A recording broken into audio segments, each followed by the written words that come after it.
I want to spend some time going over the hero talents and my overall opinion of them thus far in beta testing. With the expansion right around the corner, I think this is a good time to really talk about them.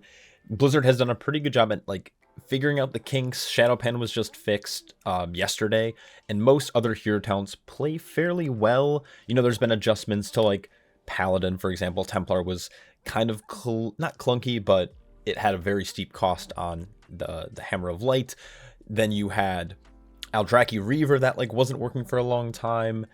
Druid of the Claw was super underperforming. Just there's been a lot of issues, and Blizzard has finally kind of really ironed out those kinks. So in this video, I do want to talk about how they're performing, but more in the sense of how fun they are to play versus what's going to be best. Because tuning at any point over the next couple weeks, as well as the start of the season where Blizzard really starts doing tuning adjustments, those things can change in a heartbeat. It also depends on what type of content you're doing. If you're more of a raid player, if you're in PvP, or you're doing Mythic Plus, or you do all sorts of them, these are going to maybe fluctuate. Some seem a little bit better for single target fights, or maybe for PvP specifically. Some seem a little bit better for AoE, and then some are a little bit more well-rounded. So I'm going to talk about this. Again, it's all opinions. This is just for fun. I'm going to have the link for this tier list with the icons down below, so you can feel free to make your own and share with your friends, etc., etc. But anyways, let's just dive in. I'm going to do my best to just try to work my way up, I guess. Actually, what's the best way to do this? Is it better to go by class? Yeah, fuck it, we'll go by class. So let me try to organize this a little bit. All right, so we have, let's start with the Demon Hunter. The Demon Hunter, you have two fairly thematic builds with Demon, or with Fellscard, I should say. It's all based around Metamorphosis and being empowered by Fel Energy, which is kind of cool. It's very thematic. And what it does is essentially it turns, whenever you go into meta, it turns your Spirit Bomb, your Soul Cleave into larger kind of AoE burst buttons. Whenever you cast Felnev, and then when you cast meta, it also empowers your sigils, or I guess I should say Sigil of Flame. It also empowers things like Immolation Aura. So it turns meta into this very, very bursty cooldown, which is personally for me what the class always lacked. Meta as a cooldown, very powerful. We even saw that a lot in Season 3 and 4 when Demon Hunter was a meta choice in Mythic Plus. But the cooldown itself, compared to a lot of the other tanks, Guardian Druid with Incarnation, or Paladin with Avenging Wrath, or I guess in this case Sentinel, or even Avatar, Demon Hunters always kind of lacked that big burst CD. So you have Fellscard not only playing into kind of the thematic sense, but it makes meta feel so good to hit, and then the subsequent abilities following meta that makes a nice rotation. So Fellscard itself, I think, actually deserves a spot up in the A or S tier. It's very fun to play, but it is, more on the passive side. There isn't really much to think about. When you go into meta, it resets some of your cooldowns. You throw out a couple of buttons that are empowered, and you just do a ton of burst damage. It's very fun. I'm going to probably put this in the A tier because of just how passive it is in more of the sense. It's really just a buff to meta. All right, anyways, next we have Aldraki Reaver. This one I was really struggling with at the start. First off, it just didn't work early on. It never really turned your Throwglaive into the kind of Reaver. I forgot what it's called. But basically it empowers your Throwglaive to then make your next couple abilities empowered. Now, the one thing that is working well with this is, first, obviously they fixed it and now works. They've also lowered the cost. What it was, or how it worked originally, it cost 40 soul fragments. So after you consume 40 soul fragments, your Throwglaive would turn into a new buff. That new buff would empower your next Fracture as well as your next Soul Cleave. There's a lot of bugs too, the Hunt was supposed to also give you a free charge, so you would have it at the start of combat. They finally fixed that. They've definitely altered the tree a lot, and they've definitely reduced the amount of soul fragments you need. So it's actually integrated into your rotation instead of being this weird, I guess arguably 1 minute cooldown for a fairly weak buff. So Blizzard's done a good job at actually improving this over time. It is a little bit more interactive in terms of soul fragment generation. There's a lot to think about there. While soul fragment generation is more or less passive, you definitely are now thinking about okay, this cooldown's coming up, which is going to power these next couple abilities, and then you're setting yourself up for these mini cooldown bursts compared to Fellscard, where you're just basically hitting meta and then doing more damage. This, you're thinking about when you're actually actively going to actually throw your glaive to get the damage increase. In terms of how it compares to Demon Surge, this definitely is more of a single target ability. I think the playstyle is a little bit more unique and it changes it up from what Demon Hunters have been used to over the last 2 seasons. For me, and I've talked about this in previous videos and on stream, is that Demon Hunter always felt like a boring tank until they reworked it in Dragonflight, because it just felt clunky. It felt like it was missing something and had like a delayed playstyle with how like Spirit Bomb worked. And when they shifted the focus to sigils, it was very fun, very enjoyable. And it's kind of been like that, and with Demon Surge, it's still being like that, where it's like fairly sigil focused. But Aldraki Reaver shifts it. It's still sigil focused, but it like opens up some talent options around Throwglaive, and it makes Throwglaive a button you actually hit actively in your rotation, so it changes that, which is a nice little element. So for this, I'm going to actually put it in B tier. For me personally, the reason I don't really like it is because it feels a lot stronger in single target, and it feels really weird in AoE. In Mythic Plus, which is primarily the kind of content I like doing, meta just feels more impactful. And then when you play Felscar, then go to Aldraki Reaver, and then you don't have like that bursty Metamorphosis cooldown, it just feels a little bit more bland to me. It changes the rotation, which is cool, but it's just a little bit more on the bland side. It just buffs your Fracture and your Soul Cleave, and like, I don't know, just a little bit more boring, I guess. Though still a very strong hero talent. All right, moving on to Warriors. This is going to be a long fucking video, holy shit. Okay, so we have Mountain Thane versus Colossus. Let's start with Mountain Thane. I'm going to just drop this like in like B or C tier. The problem that I'm primarily having with Warrior is that it's becoming, not that it is bland, it's had a consistent playstyle over the years. If you like how Warrior plays currently in Mythic Plus, or I guess in Dragonflight in general, or if you played it in any previous expansion, it's going to play the same. Mountain Thane doesn't really do anything to your rotation outside of bolstering the damage that your Thunderclap does, and causing like more lightning strikes to come down, dealing extra like little bit of cleave damage. This seems like it can be strong in more like single target encounters, but outside of it being like thematic, it doesn't change anything. It doesn't add anything to the kit that's making it like back with Felscar. I know I keep going back to this. Like, Felscar actively changes meta to make it feel very bursty. This doesn't make you feel any burstier. Depending on which hero talents you choose in some of the like choice nodes, you get more or less procs. It's a little bit RNG, and it's uncontrolled, and it's just doing damage passively. It's just, to me, it's pretty boring. I know I've seen a lot of people complaining about it, both on my YouTube comment sections, other YouTube videos, as well as like public forums. I'm gonna have to put it probably in C tier. I think it's cool. Like, it's thematic. It's nice. It kind of plays into like the Avatar aspect of the class, but it's probably sitting in a solid C tier in terms of like playstyle. And then we have Colossus. Now, Colossus to me is interesting, and it's very fun. Again, it's not really changing how Warrior plays outside of giving you an additional button. It does pair well with things like Champion Spear. I know people are kind of hot under the collar about that button possibly being the play again, but it pairs well with Avatar because the CD lines up. Demolish is a very big button to hit. There were some obvious concerns early on that it was a channel, and channeling as a tank is always kind of, I guess, sus. We can look at Demon Hunter with that. You can definitely find yourself in a bad situation if you happen to use Colossus and or like Fell Devastation at the wrong time. Luckily, Demolish does act as a small DR. It's like 10% DR. On top of that, you can still cast major defensives, Spell Reflect, Shield Block, Ignore Pain while channeling it. The channel does scale with haste as well, and it's a haste-based tank, so once you get high enough haste, the channel is very, very fast, and it packs an absolute punch. It's very fun. Actually, now that I'm talking about it, I kind of want to bump it up to A tier. They've also recently buffed the damage it deals and the damage reduction it applies with the capstone. So basically, as you're playing the class, you get stacks of Colossus Might, and when you cast Demolish, you expel those onto the targets. You apply a debuff, and now mobs do less damage to you. So it's very fun. It's a cooldown reduction talent as well, so you get to use it frequently, and the final hit just slaps. I'm a very big fan of Colossus. All right, next, let's talk about Death Knights. Unfortunately, my takes on Death Knights are going to be pretty bad, and again, this isn't for power. First off, I should say I'm not a big fan of the Death Knight. It's probably one of my least favorite tanks to play out of the bunch. Just never have found like my groove with it. There's a lot of things that inherently about Death Knight just kind of turn me off a little bit. Not a fan of Death and Decay playstyle. I'm not a fan of like being kind of catered or tethered to the ground. I don't like that your primary way to mitigate and or self-heal is based on Death Strike, and if you happen to like step out of range of a mob, which I happen to do all the time, you might miss your Death Strike, you might fuck up that global, and it's severely punishing. Hats off and kudos to people who do enjoy it and find success with it. I'm a bad Death Knight player. Now, in terms of thematic, I think they're both interesting. I think Sand Lane being like blood-based and then the Shadow Frost with Deathbringer is very cool thematically. I'm going to actually start with the Sand Lane. I hate Sand Lane. I think the playstyle goes back to probably one of the worst playstyles that Death Knight's ever had, which is like a very kind of heart-striky, spammy build.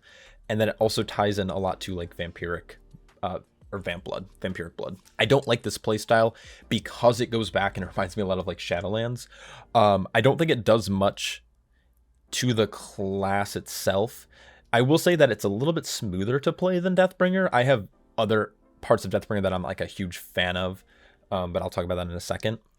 But overall, it just feels like it's not like I don't want to call it weak in any regard, but it's so boring. It's boring. It doesn't really add anything cool to the rotation. Like Blood Beasts are fine. Like they've been kind of slowly tuning, the dot damage up, the Blood Beast damage up, but overall, it's just it's not interesting. And there's no big, at least personally, I don't think the animations for it are anything to like write home about. So overall, I would put in D tier. It's still a strong choice, but I'm definitely not a huge fan of Sand Lane. Deathbringer is much, much, much more enjoyable. It's kind of similar to how I feel about Aldraki Reaver. It's very fun to play, but I think the setup is what really kind of annoys me about it. It's an extra button which costs like a rune, and it does take a little bit of time to kind of get everything rolling, especially as a Blood Death Knight, right? When you start combat, you need to make sure your Death and Decay, you need to make sure your Dancing Rune opens up. You're typically going to take a lot of damage, so you also have to be hitting like some type of cooldown. You need to generate some runic power by spending runes, which you mostly want to get set up by like generating bone shield charges. And then finally you want to apply the Reaper's Mark, which has a benefit like a little bit later. So it is clunky, and it adds just an additional button to set up, especially with the change to the talent tree and making Soul Reaper like pretty much baseline, or at least a lot easier to choose. There's just so much active abilities early on in a pull that it's like just feels like a little bit too much on the plate, you know? It'd be really cool if it maybe like replaced a certain ability or something along those lines, but it's just, that's kind of the worst part of it. What I really like about it is the animations are very cool. The giant scythe from Exterminate coming out from the Reaper's Mark is insanely cool. Also, the Shadow Frosty like effects that you see on Blood Boil are just, it's like those tiny little things just make it very enjoyable to play Death Knight, and it kind of has this like homage to the classic Death Knight back when you tanked in Frost, way back in the day. So kind of a cool thematic thing. I just think it makes the rotation itself like a little clunky. Anyways, let's talk about Druid next. Oh boy. Okay, I'm gonna start off with Elun's Favored, or Elun's, I think it's Elun's Favored. Is it Elun's Chosen? I'm gonna actually plan. I'm a little torn because I do kind of want to place it in D tier, but the thematic aspect of it is really cool. I think Guardian Druid and the idea of like a Galactic Guardian or Moon Bear, whatever you want to call it, has always been an interesting staple, especially since Legion, when they added the legendaries that allowed Moonfire to like cleave. Then obviously they added like Twin Moons and stuff into the game, and like Legion, and then it was made into a talent. And then when they reworked the talent tree, it now has like its own corner where it has like now it has like a buff lunar beam. Obviously having Twin Moonfires, like having Moonfires like rain down and like calling out down all this like astral stuff is interesting, and it's very fun, and it's very thematic, and it kind of pulls away from like the very classic just throw out your bleeds and just be a bear that tanks stuff. So it pulls away a little bit from that, and it goes into this more like Arcane's Moon style build, I guess.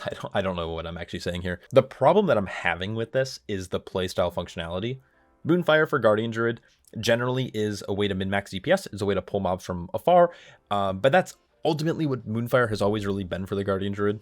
Any classic viewers of my channel know that I was a Guardian Druid main for many, many, many years, not only tanking, in cutting-edge guilds as it, but also doing high-end Mythic Plus, pushing for title, etc. So when they start moving away from that and making the rotation like even more clunky than it already feels like since Shadowlands, I'm gonna have some more negative, I guess, based opinions. The reason that I don't like this, I guess, is Moonfire has always been more of a filler, and a way to min-max, but making it part of your actual rotation makes it feel like you have one too many buttons, similar to the Death Mark, or the Reaver's Mark from Deathbringer. The tree incentivizes heavily to apply Moonfires and to cast Moonfire. You're also getting Galactic Guardian procs, but because the procs can't proc themselves, which is how it used to work back in the day, obviously kind of a bug, but because that can't be the case, you still want to get Thrash out, because Thrash is important for not only rage generation, but also like AoE threat, and you still kind of want to Mangle for priority damage and rage generation. You also now want to Moonfire, and because of like things like Boundless Night, you still kind of want to swipe, so you just have like these 4 kind of like filler buttons, and it's really hard to actually use all of them, because you'll get Moonfire procs back to back, or you'll get Gore procs back to back, and like it's like a very weird prioritization of spells. That just feels like it's one too many.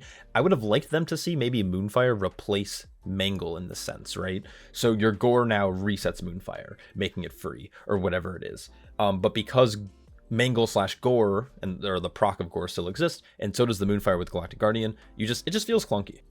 It's very cool, it's very thematic, but again, it's when you start to mess with the playstyle where it feels very rigid, that's when you start to lose me here. I know some people are going to disagree with me on that, but that's kind of my stance. All right, Druid of the Claw. Druid of the Claw is pretty boring, I would say. I think Ravage is like, it's cool, but it's nothing like to write home about. This keeps Guardian Druid very bland still. Now, it's very fluid to play. It's very fun. I think the shifting aspect is interesting. They did recently buff the Rip/Ferocious Bite damage you can get from one of the choice nodes, which makes it a little bit more enticing to play, especially in like single target encounters. Shifting out of bear form, even though you still retain a good percentage of the armor and health while in cat form for 6 seconds, you still don't. In higher keys, or when you're taking a lot of, like, it's hard to shift out of it frequently enough in Mythic Plus. In Raid, it makes a little bit more sense, because like if you're off tanking a boss, you can easily shift, get a couple damage out, couple globals, apply your Rake, apply your Empowered Ripped maybe, and then go back into bear form. I think them adding like fluid form makes it a little bit more interesting though, because you can now cast Shred while in bear form, which will turn you into cat form without wasting that global of the shift, and then you can shift back by casting Mangle in cat form, and you're still retaining that armor. So I think this is exactly what kind of druids have always wanted over the years, to be able to freely shift in and out of cat form while in combat, while maintaining most of their armor. So in that case, I'm gonna actually just bump this up to B tier. You know, Ravage turns Maul to an AoE, so like you can make an argument where you maybe don't need to run Raise, because it doesn't trigger Raise, it just makes Maul AoE. The bleed is very cool. It applies like a flat DR, and Guardian Druid is looking very good, and they just recently buffed a lot of their physical damage abilities. So Druid of the Claw, looking very good thematically, and it's like fun to play, and it keeps that classic just bear vibe without dabbling in the arcane elements. There's more flaws with both of these, and when I like regarding the talent tree, it makes these like very, very cookie cutter builds, which I'm not a fan of, but I think that's a video for another day. Anyways, let's get into last couple tanks here before this video is 30 minutes long. We have the Paladin. There are some flaws with Lightsmith, but Lightsmith by far is my favorite tank. I think thematically it's very cool. As a Protection Paladin and Protection Paladin mains, generally I've come across Paladins who play Paladin because they like helping their group. They like having the utility aspect from Blessing of Spell Warding, Blessing of Protection, having Hand of Sacrifice, and then constantly interrupting enemies. They like being able to like bolster their group through these kind of defensive buttons. They like being able to cast Word of Glory or Hand of the Protector on their allies to keep them alive in dangerous situations. You have things like Dispels. You have a not super great like CC kit in terms of like you have Blinding Light, Hodge, and maybe Repentance if you decide to talent into that instead, but you have constant interrupts, and those constant interrupts are very enjoyable for a lot of players. Lightsmith kind of doubles down on that. You gain basically a buff that you can apply to yourself, as well as it goes onto additional allies. You can proc them through your cooldowns as well, so you're granting your allies additional holy damage that contributes to your damage, and then you also grant them massive absorb shields that like stack up over time, and it's like based off of percentage of their like max health. So you're adding even more damage to your group. You feel a little bit like an Aug Evoker, and then you're also adding damage. Sorry, did I say that twice? You're adding damage and you're adding basically shields, and it's very cool. There's some cool, like there's cooldown reduction components to that by consuming Shining Light procs, which is free Word of Glories. The only problem that I currently have, and I actually saw a tweet from Zmock, I think earlier today, maybe I'll put it on screen if I remember to grab it. The only issue is like you run out of mana. especially in a Mythic Plus key. Like I've seen people be like, oh no, like the recovery time you have between combat, like you won't actually run out. Like it's like almost impossible to unless you're spamming it. It's not really the case, at least through my testing and obviously some other people as well.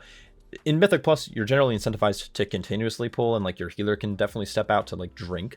But if you go and then you can't like benefit from the cooldown recovery because the procs aren't free, that's an issue. I would say like the biggest fix they could do with this is simply just make free Word of Glories cost like either be free and not have a mana cost, which could be a little overpowered, or if they still want to have that like kind of mana tax, make it like half cost. Make it so like you don't need to drink as often because it's a little annoying, or over the course of like a raid, like a 7, 8, 9 minute raid fight, chances are you might go if you're constantly trying to Word of Glory for cooldown reduction to get more damage out. So like it kind of works against itself in that way. Outside of that, I think it's very, very, very fun to play. It's fun to bolster your allies. It's fun to bolster and like keep them alive in terms of like their health and their absorb shields. All around, very fun. Outside of the mana thing, I really have no notes. Then we have Templar. Templar, I'm gonna have to put in like the low A. I guess we'll call it low A. I'm just kind of throwing them in here. Templar turns your Eye of Tyr into Hammer of Light or whatever it's called, and it basically turns into this really big cooldown button. It also makes Eye of Tyr generate holy power, so you have more HP generation. So it's like a fun little kind of like rotation. You're seeing like these hammers fall down from the sky, dealing a ton of damage, and whenever these do land, you're getting a stacking buff. And then once you send out enough hammers through like Judgment and other abilities, you get free Hammer of Lights as long as Eye of Tyr is on cooldown. So you're just dealing a ton of damage and a ton of like I guess like burst damage to both targets. And now I'm like, you are getting a slight damage reduction component from the tree. I would imagine that Templar is going to be more for like single targets. I think Mythic Plus, I just think Lightsmith's going to be too strong if you're comparing the two hero talent trees. But Templar is very fun. It's very fun to play. I'm sure a lot of people are going to level with this as well because it's very fun being able to call down a giant hammer that does a ton of damage. It feels similar to Demolish, just has different elements to it. Feels the same, but it doesn't. So yeah, those are my takes. I think Paladin is actually coming out with the big dubs. Last but not least, let's talk about Brewmaster. Now, this is my current main. I've been playing Brewmaster pretty religiously since I would say like the end of Shadowlands. My experience ranges from tanking very high keys to just average content. Back in Shadowlands, doing like 27s, 28s to pushing during into certain weeks over the course of Dragonflight. And this is probably what most of you who are new to my channel are probably familiar with me talking about or playing, because a lot of my videos do revolve around Brewmaster because I love the class. I love the monk. I fell in love with it after I started playing it in Shadowlands. So the big one here that a lot of people have been a fan of, and is really the only one that's been working for the last like couple months, has been Master of Harmony. Now, I may be a little bit more biased in this sense because I think Master of Harmony, I just love Monk. So I am going to put this in A tier because I think it's very fun to play. What it essentially does is it makes your Celestial Brew deal damage. That's the essence of it. So as you deal damage and as you heal yourself, you're going to generate a basically purified buff, which stacks up to upwards of up to your maximum health amount. And then whenever you cast Celestial Brew, that damage is expunged as damage, or you can talent into a healing component where instead of doing damage, it heals you instead. When you first pick this up, it's going to do just single target damage as like you're hitting mobs, but eventually you can get a talent pretty early on that allows it to, when it expires, whatever damage is left over from the buff that you haven't expunged yet, it's going to just erupt and do damage to everything nearby you, which is very cool. I think it incentivizes newer players at Brewmaster to actually hit Celestial Brew, which I think is fun, and I think it's very good to learn that habit. It's a healthy habit to pick up, and I constantly see people making that mistake. It also is pretty cool because it really bolsters the amount of damage you're gaining from some of your more, I guess, magical or nature damage spells, specifically Chi Burst. Now, I've seen a lot of people say, oh, just play Chi Wave, it's better, it's passive. Chi Wave sucks. Chi Burst is insanely powerful. It's seen multiple buffs over the last couple of weeks and months, even before beta came out. And now on top of that, you're gaining like 100 damage percentage increase modifier on that. So Chi Burst is just like this mini burst cooldown every 30 seconds. So you have a burst cooldown every 30 seconds and every minute with Exploding Keg. And it just pairs well with things like Weapons of Order. You're going to get a ton of damage out in like these cool like burst windows. And then obviously like the animation of it is pretty cool. When you pop Celestial Brew, you get like these cool like wings that are on your back. Overall, I just think it's very fun, and it rounds out the class and changes the playstyle a little bit. And last but not least, we have Shadowpan. Now, the strength of Shadowpan is going to be very good. It's looking like Shadowpan, in terms of just like straight up defensive value, is also going to be better for higher Mythic Plus. Not in all Mythic Plus, but for high Mythic Plus. But the playstyle itself is a little less than that's desire. Wait, how does that saying go? Less than desire? I don't know. It's not great. It's very, very passive. Basically, as you deal damage, you gain pretty much an instant 10 stack buff that eventually, when you spend enough energy, it expels that damage in a quick succession of strikes. And then after you proc those strikes, it gives you like a rotating buff. That rotating buff will either increase your defensive capabilities for a short period of time, or your offensive capabilities. Either you're going to deal more shadow damage on your next set of flurry strikes, or you're going to gain some dodge or some crit chance. So that element of it is like very bland and boring. The animation's cool, but once you're in combat fighting, it's really hard to notice the flurry strikes actually proccing, because you're not really necessarily looking at your character. It has a lot of good passive nodes, especially things that like increase, basically giving you like a permanent 10% DR. There's obviously other elements like a flat agility increase every time you proc flurry strikes, which can now be procced every like, I don't know, 20 to 25 seconds. There's also cooldown recovery, which is like interesting for Weapons of Order, though Weapons of Order for me still suffers from, it lacks burst damage unless you're playing Chi Surge. And even Chi Surge is like not super interesting, just like a little burst of damage that puts a dot on enemies. But cooldown reduction for any class is always appreciated, and Weapons of Order is still a strong cooldown because it gives you a ton of mastery and a ton of damage done increased to the opponents or the people who are getting hit by your Keg Smash. So overall, I'd say like this is probably in like B tier somewhere. I'd say maybe like a little bit better than Druid of the Claw, but still behind Deathbringer and Eldrazi Reaver in terms of like just general playstyle. Anyways, that's my, I guess, like tier list for how enjoyable the hero talents are to play. Again, in no way, shape, or form is this necessarily what's going to be meta. This is just my opinion and what I enjoy playing currently after my testing. But let me know what you guys think down below. Again, you'll also find the link to this list in the description, so feel free to make your own, and or let me know what your opinions are in the comments below, which I already said, I think. Anyways, massive shout out to all my Patreon supporters, because without you guys, I wouldn't get to do videos like this. I hope you're all staying happy, healthy, and I'll catch you all in the next one. Peace.